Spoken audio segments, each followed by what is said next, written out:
ಓಂ ಶಾಂತಿ. ಇಂದಿನ ಮುರಳಿ ದಿನಾಂಕ 13 ಡಿಸೆಂಬರ್ 2025. ಮುರಳಿ ಮಹಾವಾಕ್ಯಗಳು.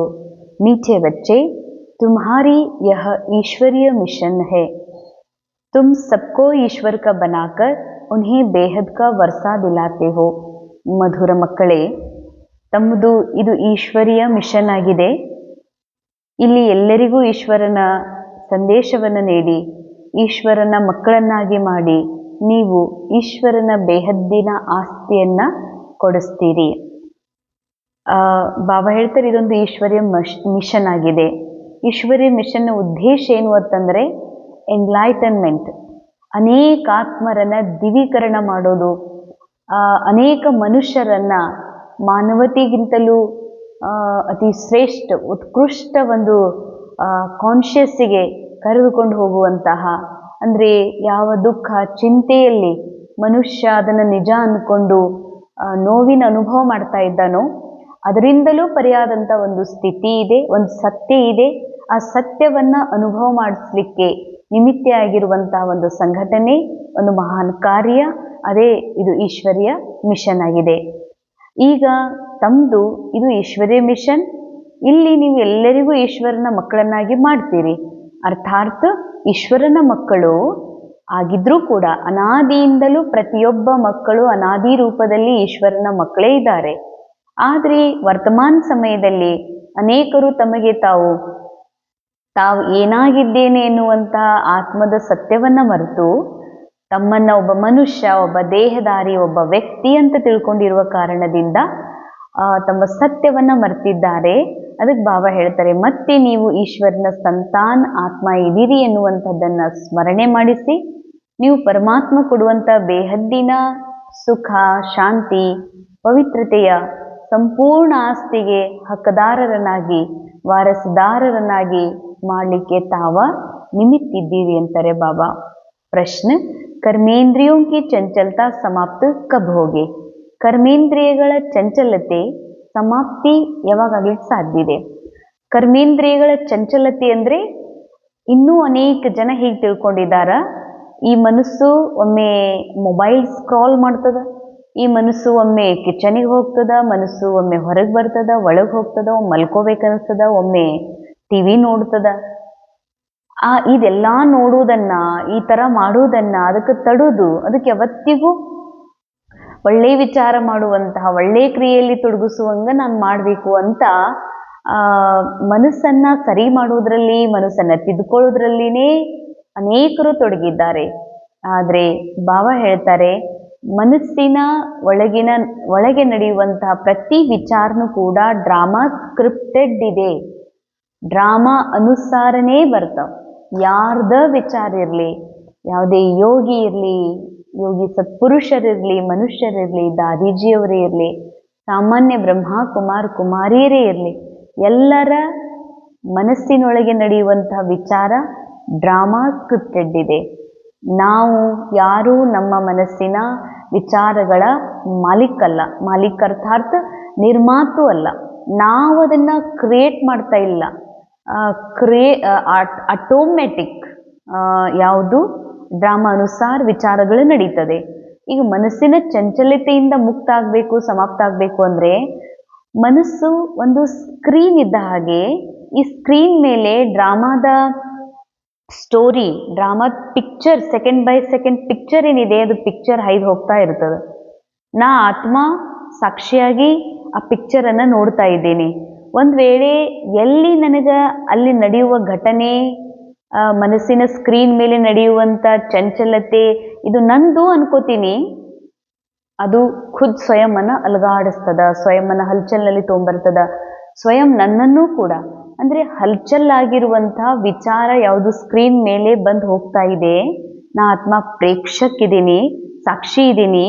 ಸಾಕ್ಷಿಯಾಗಿರುವಂತಹ ನಾ ಆತ್ಮ ನನ್ನ ಸೀಟ್ ಬಿಟ್ಟು ನಡೆದು ಹೋಗುವಂತಹ ಸ್ಕ್ರೀನ್ ಮೇಲಿನ ಪಿಕ್ಚರನ್ನು ನಂದು, ಇದು ನನ್ನ ವಿಚಾರ, ಇದು ನನ್ನ ಭಾವ, ಇದು ನನ್ನ ಕೆಲಸ, ಇದು ನಾನು ಮಾಡಿದ್ದು ಅಂತ ನಂದು ಅನ್ನುವ ಒಂದು ಕಾನ್ಷಿಯಸ್ಸಲ್ಲಿ ಕನೆಕ್ಟ್ ಮಾಡ್ತೀರಿ ಅಂತಂದ್ರೆ ಇದು ವಿಕರ್ಮ ಆಗ್ತದ, ದುಃಖ ಕೊಡ್ತದ.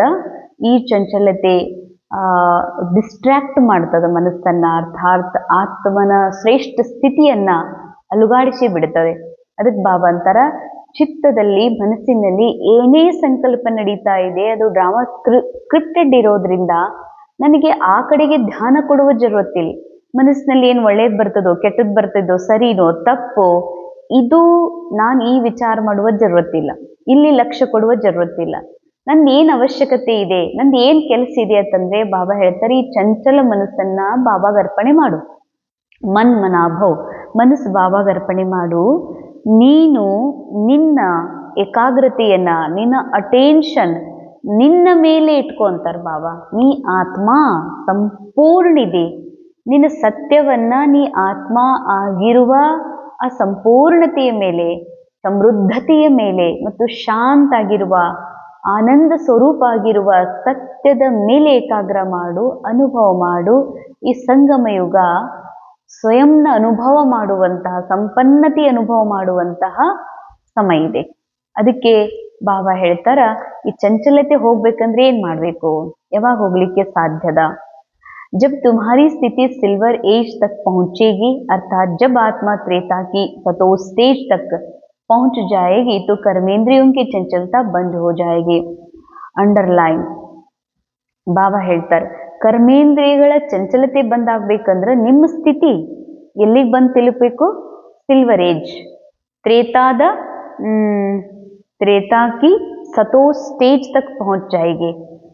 त्रेताದ ಸತೋಷ್ ಸ್ಟೇಜ್ ಅಂದ್ರೆ ಅರ್ಥಾರ್ಥ ಸತ್ಯುಗದಲ್ಲಿ ಸಂಪೂರ್ಣ ಕಂಪ್ಲೀಟ್ನೆಸ್, ನಾ ಆತ್ಮ ಪೂರ್ಣ ಇದ್ದೀನಿ, ಭರ್ಪೂರ್ ಇದ್ದೀನಿ, ಸಂಪನ್ನ ಇದ್ದೀನಿ ಅನ್ನುವಂಥದ್ದು ಇರ್ತದೆ.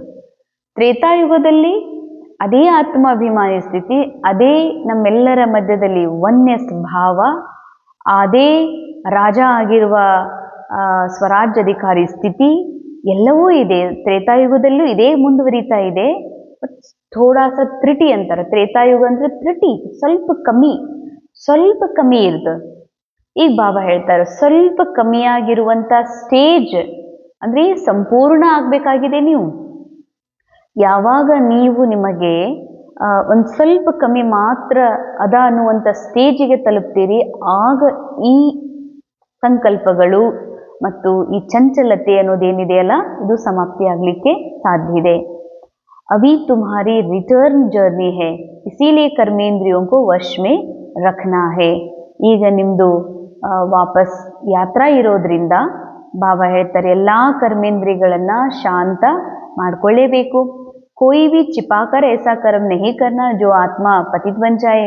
ಯಾವುದೇ ಮುಚ್ಚಿ ಇಂಥ ಕರ್ಮ ಮಾಡಬೇಡ. ಮುಚ್ಚಿ ಕರ್ಮ ಅಂದ್ರ ಕೆಲವೊಂದು ಕರ್ಮ ನಾ ಮಾಡುವುದನ್ನ ಅಥವಾ ಈ ರೋಲ್ ಮಾಡುವುದನ್ನ ಯಾರು ನೋಡ್ಲಿಕ್ಕೆ ಸಾಧ್ಯ ಇಲ್ಲ. ಅದು ನಡೆಯುವ ಸ್ಕ್ರೀನ್ ಮೇಲೆ, ಮನಸ್ಸಿನ ಸ್ಕ್ರೀನ್ ಮೇಲೆ ನಡೆಯುವಂತಹ ಸಂಕಲ್ಪಗಳನ್ನ, ಇದು ನನ್ನ ಸಂಕಲ್ಪ ಅನ್ನೋದೇ ಪಾಪ. ಯಾಕಂದ್ರೆ ಮನಸ್ಸು ಬಾವಂದು ಮನಸ್ಸಿನ ಸ್ಕ್ರೀನ್ ಮೇಲೆ ನಡೆಯುವಂತಹ ಎಲ್ಲ ಪಿಕ್ಚರ್ ಸ್ಟೋರಿ ಯಾರ್ದು? ಡ್ರಾಮಾದ್ದು. ನಂದು ಅನ್ನೋದೇ ವಿಕರ್ಮ. ಅದಕ್ಕೆ ಮುಚ್ಚಿನೂ ಕೂಡ ವಿಕರ್ಮವನ್ನ ಮಾಡಬೇಡ್ರಿ. ಆತ್ಮ ಪತಿತ ಆಗೋದು ಅಂದ್ರೆ ಆತ್ಮನ ಮನಸ್ಸು ಪತಿತ ಆಗ್ಲಾರ್ದಂಗ ನೋಡ್ರಿ. ಅವಿನಾಶಿ ಸರ್ಜನ್ ತುಮ್ಹೆ ಜೋ ಪरहेಜ್ ಬತಾ ರಹೆ ಹೈ ಉಸ್ ಪರ್ ಚಲ್ತೆ ರಹೋ. ಅವಿನಾಶಿ ಪಿತಾ ಪರಮಾತ್ಮ, ಡಾಕ್ಟರ್ ಅಥವಾ ಸರ್ಜನ್ ಯಾವ ಪತ್ತೆ, ಯಾವ ಒಂದು ನಿಯಮ ಹೇಳಿ ನಮ್ಮನ್ನ ಆ ಸತೋ ಸ್ಥಿತಿಗೆ, ಮೂಲ ಸ್ಥಿತಿಗೆ ಕರ್ಕೊಂಡು ಹೋಗುವಂತಹ ಒಂದು ಶಿಕ್ಷಣ ಕೊಡ್ತಾ ಇದ್ದಾರೋ, ಅದಕ್ಕಾಗಿ ಮಕ್ಕಳು ಆ ಪತ್ತೆ, ಆ ಒಂದು ಭಗವಂತನು ಹೇಳಿದಂಥ ನಿಯಮಗಳ ಫಾಲೋ ಅವಶ್ಯ ಮಾಡಲೇಬೇಕಾಗಿದೆ. ಇಂದಿನ ಮುರಳಿಯ ಮುಖ್ಯ ಸಾರ ಮೊದಲನೇದು, ಏಕ್ ಬಾಬಾ ಸಿಹಿ ಸುನ್ನಾ ಹೇ. ಇದರ ಅರ್ಥ ಒಬ್ಬ ಬಾಬಾರವರಿಂದ ಕೇಳಬೇಕು ಅಂದ್ರೆ ಅರ್ಥ ಬಾಕಿ ನೀವು ಏನೆಲ್ಲ ಕೇಳ್ತೀರಿ ಅದರಲ್ಲಿ ಸ್ವಾರ್ಥ ಇದೆ. ಏನೆಲ್ಲ ಕೇಳ್ತೀರಿ ಈ ಜಗತ್ತಿನಲ್ಲಿ ಈ ಪೃಥ್ವಿಗೆ ಸಂಬಂಧಪಟ್ಟ, ವಿಶ್ವಕ್ಕೆ ಸಂಬಂಧಪಟ್ಟಂತ ಮಾತಿದೆ. ಏನೇ ನಾವು ಇನ್ನೊಬ್ಬರ ಮಾತು ಕೇಳ್ತೀವಿ ಅಂದ್ರೆ ಅದು ದೇವಾನಕ್ಕೆ ಸಂಬಂಧಪಟ್ಟಿದೆ. ಅಲ್ಲಿ ಜರೂರ್ ನಾಟಕದ ಮಾತುಗಳೇ ಇವೆ. ನಾಟಕದಿಂದ ಪರಿಯಾಗುವಂತಹ ನಾಲೆಜ್ ಕೇವಲ ಬಾಬಾ ಕೊಡ್ಲಿಕ್ಕೆ ಮಾತ್ರ ಸಾಧ್ಯ ಇದೆ. ಈ ಸದ್ಯನ ನಮ್ಮ ಗುರಿನೇ ಏನು? ಈ ನಾಟಕದ ಮಾತು, ನಾಟಕದ ದೃಶ್ಯಗಳಿಂದ, ಅನುಭವಗಳಿಂದ ಪರಿಯಾಗಿ ನಾನು ನನ್ನ ಮೂಲ ಸ್ಥಿತಿಯನ್ನು ತಲುಪಬೇಕಾಗಿದೆ. ಅದಕ್ಕೆ ಬಾಬಾ ಅಂತಾರೆ, ಕೇವಲ ಒಬ್ಬ ಶಿವ ಬಾಬಾ ಹೇಳ್ತಾರಲ್ಲ ಅದು ಮಾತ್ರ, ಒಬ್ಬ ಶಿವ ಬಾಬಾ ಹೇಳುವ ಮಹಾವಾಕ್ಯ, ಎನರ್ಜಿ, ಅದು ನಮ್ಮನ್ನ ದೇಹದ ಜಗತ್ತಿನಿಂದ, ಈ ದೇಹದ ಒಂದು ಕಲ್ಲು ಬುದ್ಧಿಯ ಜಗತ್ತಿನಿಂದ ನಮ್ಮನ್ನ ಪರೆ ಮಾಡಿ ಕರ್ಕೊಂಡು ಹೋಗುವಂಥದ್ದು ಆಗಿರೋದ್ರಿಂದ ಕೇವಲ ಬಾಬಾ ಒಬ್ಬರು ಹೇಳುವುದನ್ನ ಮಾತ್ರ ಕೇಳ್ರಿ. ಏಕಕಿ ಅವ್ಯಭಿಚಾರಿ ಆದ್ಮೇ ರೇನಾ, ಒಬ್ಬ ಪರಮಾತ್ಮ ಹೇಳುವಂತಹ ಅವ್ಯಭಿಚಾರಿ ನೆನಪಿನಲ್ಲಿರಿ. ಇಸ್ ಶರೀರ್ ಕಿ ಸಂಭಾಲ್ ರಖನಿ ಹೇ ಲೇಕಿನ್ ಮಮತ್ವ ನಹಿ ರಖನಾ. ಶರೀರದ ಸಂಭಾಲನೆ ಅವಶ್ಯ ಮಾಡ್ರಿ, ಆದ್ರೆ ಅದರ ಮೇಲೆ ಮೋಹವಿರಬಾರ್ದು ಅಂತಾರೆ ಬಾಬಾ. ಅಂದ್ರೆ ಇದೇ ನನ್ನ ಶರೀರ, ಎಷ್ಟು ದಿವಸ ಅಂತ ಹಿಂಗ ಹೋಗ್ಬೇಕು, ಎಷ್ಟಂತ ಮಾಡಬೇಕು ಅಂತ ಅನ್ನುವಂಗಿಲ್ಲ. ಅಂದ್ರೆ ಅದರ ಅರ್ಥ ಅದ್ರ ಮೇಲೆ ಅಷ್ಟು ಮೋಹ ಇದೆ ಅಂತ, ಅಷ್ಟು ಬೇಜಾರಾಗಿದ್ದ ಶಬ್ದಗಳು ಬರ್ತಾ ಇದೆ. ಅದಕ್ಕಾಗಿ ಶರೀರದ ಸಂಭಾಲನೆ ಅವಶ್ಯ ಮಾಡಬೇಕು, ಆದ್ರೆ ಬಾಬಾ ಹೇಳ್ತಾರೆ ಅದ್ರ ಮೇಲೆ ಯಾವುದೇ ತರದ ಮೋಹ ಅರ್ಥಾತ್ ಇದು ನನ್ನ ಶರೀರ, ಇದು ಹೀಗ ಇರಬೇಕು ಅಂತ ಮೋಹ ಇರಬಾರ್ದು ಅಂತಾರೆ ಬಾಬಾ. ಸೆಕೆಂಡ್ ಪಾಯಿಂಟ್, ಬಾಬಾ ನೇ ಜೋ ಪरहेಜ್ ಬತಾಯಿ ಹೇ ಉಸೆ ಪೂರಾ ಪಾಲನ್ ಕರ್ನಾ ಹೇ. ಬಾಬಾ ಹೇಳಿರುವ ಏನೆಲ್ಲ ಪತ್ತೆ ಇದೆ ಅದನ್ನು ಅವಶ್ಯ ಮಕ್ಕಳು ಫಾಲೋ ಮಾಡಬೇಕಿದೆ. ಕೋಯಿ ಭಿ ಐಸಾ ಕರ್ಮ ನಹಿ ಕರ್ನಾ ಹೇ ಜೋ ಬಾಬಾ ಕಿ ಗ್ಲಾನಿ ಹೋ, ಪಾಪ ಕಾ ಖಾತಾ ಬನೆ. ಇಂಥ ಯಾವ ಪಾಪ ಕರ್ಮ ನಾ ಮಾಡ್ದೆ ಅನ್ಬೇಡ್ರಿ. ಭಲೆ ರೋಲ್ ಮಾಡ್ಲಿಕ್ಕೆ ಡ್ರಾಮಾ ಮಾಡಿಸ್ತಿದೆ, ರೋಲ್ ಮಾಡ್ತಿದೆ, ರೋಲ್ ಮಾಡುವಂತ ಕರ್ಮವನ್ನ ನಾ ಮಾಡ್ದೆ, ನನ್ನಿಂದಾಯ್ತು ಅನ್ನುವಂತ ಒಂದು ಸ್ವೀಕಾರ ನಿಮಗಾಗಬಾರ್ದು. ಇದು ನಿಂದನೆ ಅಂತಾರೆ ಬಾಬಾ. ಇದು ಪಾಪದ ಖಾತೆಯಲ್ಲಿ ಜಮಾ ಆಗ್ತದ. ಅಪನೆ ಕೋ ಘಾಟೆ ಮೇಲೆ ಡಾಲ್ನ. ಎಂದೂ ಮಕ್ಕಳೇ ನಿಮ್ಮನ್ನ ನೀವು ನುಕ್ಸಾನ್ ಮಾಡ್ಕೊಳ್ಬೇಡ್ರಿ. ಪದಮ ಗಳಿಸುವಂತ ಸಮಯದಲ್ಲಿ ಮಕ್ಕಳೇ ನೀವು ನುಕ್ಸಾನ್ ಮಾಡುವಂತ ಕರ್ಮಗಳನ್ನ ಎಂದಿಗೂ ಮಾಡಬೇಡ್ರಿ. वरदान, 3 सेवाओं के बैलेंस द्वारा सर्व गुणों की अनुभूति करने वाले गुणमूर्त भव. 3 ಸೇವೆಗಳ ಬ್ಯಾಲೆನ್ಸ್ನ ಮೂಲಕ ಸರ್ವ ಗುಣಗಳ ಅನುಭೂತಿ ಮಾಡುವಂತಹ गुणमूर्त भव. जो बच्चे संकल्प, बोल और हर कर्म द्वारा सेवा पर तत्पर रहते वही सफलता मूर्त बनते हैं. ಯಾವ ಮಕ್ಕಳು ಸಂಕಲ್ಪ, ಮಾತು, ಪ್ರತಿ ಕರ್ಮದ ಮೂಲಕ ಇವುಗಳ ಮೂಲಕ ಸೇವೆಯಲ್ಲಿ ತತ್ಪರಿರ್ತಾರೆ ಅವರೇ ಸಫಲತಾ ಮೂರ್ತರು. ತೀನೋ ಮೇ ಮಾರ್ಕ್ಸ್ ಸಮಾನ್ ಹೇ, ಮನ್ಸ, ವಾಚ, ಕರ್ಮಣ. ಪಾತ್ರೆ ತೊಳೆದ್ರು, ಕಸ ಗುಡಿಸಿದ್ರು, ಮನಸ್ಸಿನಿಂದ ಸಕಾಶ ಕೊಟ್ಟರು, ಮಾರ್ಕ್ಸ್ ಮಾತ್ರ ಸೇಮ್ ಇದೆ ಅಂತಾರೆ ಬಾಬಾ. ಸಾರಿ ದಿನ್ ಮೇ ತೀನೋ ಸೇವಾओं का ಬ್ಯಾಲೆನ್ಸ್ ಹೇ. ಮೂರೂ ಸೇವೆಯಲ್ಲಿ ಮೂಲ ಆತ್ಮಸ್ಥಿತಿಯಲ್ಲಿ ಇದ್ದುಕೊಂಡು ಯಾವ ಸೇವಾ ಆದ್ರೂ ಮಾಡ್ರಿ, ಮಾರ್ಕ್ಸ್ ಮಾತ್ರ सेम ಇದೆ. तो सेवाओं का बैलेंस है तो पास विद ऑनर या गुणमूर्त बन जाते हैं. अंडरलाइन. ಎಷ್ಟು ತನುವಿನ, ವಾಚ ಮತ್ತು ಮನಸ ಇವು ಮೂರರದು ಎಷ್ಟು ಬ್ಯಾಲೆನ್ಸ್ ಇಡ್ತೀರಿ ಅಷ್ಟು ಬಾಬಾ ಹೇಳ್ತಾರೆ ನೀವು ಗುಣಮೂರ್ತರು ಆಗ್ತೀರಿ, ಸಫಲತಾ ಮೂರ್ತನು ಅರ್ಥಾತ್ ಪಾಸ್ ವಿದ್ ಆನರ್ ಆಗಕ್ಕೆ ಸಾಧ್ಯ ಇದೆ. ಅಂದ್ರೆ ಎಷ್ಟೆಷ್ಟು ತನುವಿನ ಸೇವೆ ಮಾಡ್ತೀವಿ ಅಷ್ಟು ದೇಹಭಾನ ಮುರಿತದೆ. ದೇಹದ ಸೊಕ್ಕು ಅಥವಾ ದೇಹದ ನಾನು, ನನ್ನ ಮಾಲೀಕ್, ನನ್ನ ಪೊಸಿಷನ್, ನನ್ನ ಗ್ರೇಟ್ನೆಸ್, ನನ್ನ ಸ್ಟೇಟಸ್ ಅನ್ನುವಂಥದ್ದೇನು ಅಭಿಮಾನದ ಲೇಯರ್ ಇದೆ, ಇದು ಮುರಿಬೇಕು ಅಂತಂದ್ರ ಬಾಬಾ ಹೇಳ್ತಾರ ಸೇವಾ ಅವಶ್ಯ ಮಾಡಲೇಬೇಕು. ಉನ್ಕೆ ದ್ವಾರ ಸರ್ವ ದಿವ್ಯ ಗುಣೋं का श्रृंगार स्पष्ट दिखाई देता है. ಯಾರು ತಮ್ಮ ದೇಹಾಭಿಮಾನದ ಲೇಯರ್ಸ್ ಅನ್ನ ಕಳಿಸ್ಕೊಂಡಿದ್ದಾರೆ ಅಂಥವರ ಮೂಲಕ ದಿವ್ಯ ಗುಣಗಳ ಶೃಂಗಾರ ಸ್ಪಷ್ಟವಾಗಿ ಕಾಣ್ತದೆ. एक दूसरे को बाबा के गुणों का या स्वयं की धारणा के गुणों का सहयोग देना ही गुणमूर्त बनना है. ಒಬ್ರಿಗೊಬ್ರು ಒಂದು ಪರಮಾತ್ಮನ ಗುಣಗಳ ಸಹಯೋಗ ಆದ್ರೂ ಕೊಡ್ರಿ, ಅರ್ಥಾತ್ ಭಗವಂತನ ದೃಷ್ಟಿ, ನನ್ನ ದೃಷ್ಟಿ, ಇದೇ ಭಗವಂತನ ಸಹಯೋಗ. ಅಂದ್ರೆ ಎಲ್ಲರೊಳಗೂ ಬಾಬಾ ಹೆಂಗ್ ನೋಡ್ತಾರ, ದೇಹ, ಕುಮಾರ್ ಕುಮಾರಿ, ಇವ್ರು ಸರೆಂಡರ್ ಹಾಕೋರು, ಇವ್ರು ಗೃಹಸ್ಥದಾಗಿರೋ, ಇದನ್ನೆಲ್ಲ ಬಾಬಾ ನೋಡೋದಿಲ್ಲ. ಬಾಬಾ ನೋಡೋದು ಆ ನಿರಾಕಾರ ಮೂಲ ರೂಪ ಆತ್ಮ. ಹಂಗೆ ಬಾಬಾ ಹೇಳ್ತಾರೆ ಬಾಬನ್ ಗುಣ ನೀವು ಅಳವಡಿಸ್ಕೊಡ್ರಿ, ಬಾಬನಿಲ್ಲಿರೋ ಧಾರಣೆ ನಿಮ್ಮೊಳಗೂ ಇರಲಿ ಅಂದಾಗ ಬಾಬಾ ಹೇಳ್ತಾರೆ ನೀವೇನಾಗ್ತೀರಿ ಬಾಬನ್ ಸಮಾನ್ ಗುಣಮೂರ್ತ ಆಗ್ಲಿಕ್ಕೆ ಸಾಧ್ಯ. ಕ್ಯೂಂಕಿ ಗುಣದಾನ್ ಸಬ್ಸೆ ಬಡಾ ದಾನ್ ಹೇ. ಗುಣಗಳ ದಾನ ಮಾಡೋದೇ ಎಲ್ಲಕ್ಕಿಂತ ದೊಡ್ಡದಾದಂತಹ ದಾನ ಆಗಿದೆ. स्लोगन, निश्चय रूपी फाउंडेशन पक्का है तो श्रेष्ठ जीवन का अनुभव स्वतः होता है.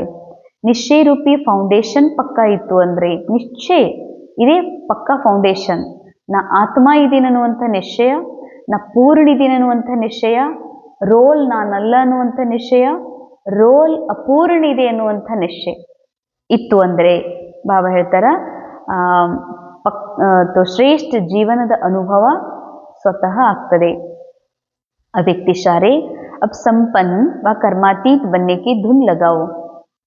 पिछले कर्मों के हिसाब किताब के फलस्वरूप तन का रोग हो, मन के संस्कार